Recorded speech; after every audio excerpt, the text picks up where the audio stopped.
Elon Musk, you may have illegally seized power over the financial payment systems of the United States Department of Treasury, but you don't control the money of the American people. The United States Congress does that. Our next guest, Democratic Congressman Jamie Raskin of Maryland, says he has a new legal theory for how Americans can sue Elon Musk. Congressman Raskin joins us now. Welcome, Congressman. I'm loving this theory. It's very interesting take. Explain it to us, how citizens can sue Elon Musk and Doge, and how 18 U.S. Code 1030 can be applied. So the first thing to understand, Michael, is we are winning in the courts. And people need to understand that. Judge Gia Cobb in the District Court in the District of Columbia just halted their efforts to out thousands, I think 6,000 FBI agents across the country for their involvement in prosecuting January 6th. Judge Kolar Kateli shut down the raid on the Treasury Department. And so the courts are doing their job. I've been at rallies all week because, a rally a day keeps the fascists away. But it was bugging me that these guys, Elon Musk's, midnight fascist crew of teenagers and 20-somethings, have been able to access everybody's computer data in the country. And that's why a lot of the courts are getting involved. But it was killing me because I wanted to spend some time with the statutes. And so this weekend, I've been looking in the statutes, and one of them, which is getting to be in contest now, is called the Computer Fraud and Abuse Act of 1986. It was actually pushed by Ronald Reagan, who at Camp David had seen the movie War Games and got very concerned about the security of government computers. And he, with Congress, pushed for a statute to make it a crime to on an unauthorized basis to obtain other people's information and then distribute it. And there have been tons of criminal prosecutions on that. But if you read the statute, there's also a private right of action.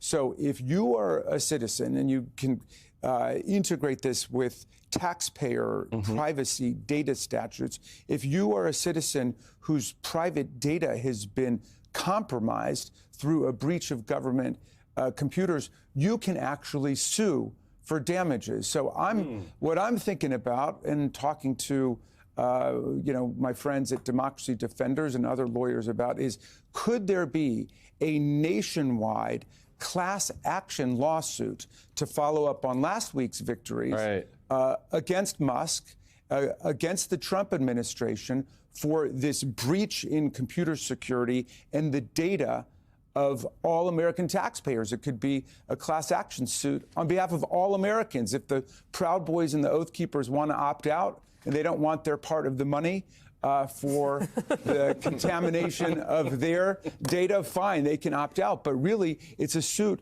on behalf of everybody because that's our information. It doesn't belong to Elon Musk or his little midnight crew. It belongs to the people, and the government has to hold it in trust. Now, there's specific statutes which say that information can only be accessed for tax purposes, for the purposes of the internal revenue system, and for no other purposes. What are they using that information for?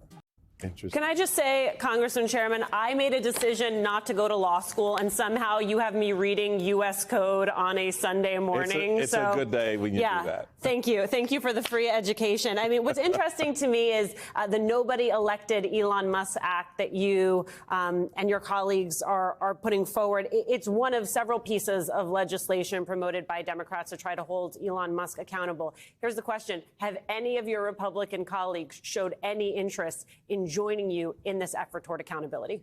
No, at this point, they're either, out there cheerleading for Elon Musk, or more and more of them are getting real quiet because they see the public does not like this. The public does not like the idea that a guy who would not even be constitutionally eligible to run for president is acting as president, a guy who, if he were president, would be impeached immediately because he's taking billions of dollars in foreign government emoluments from all over the world.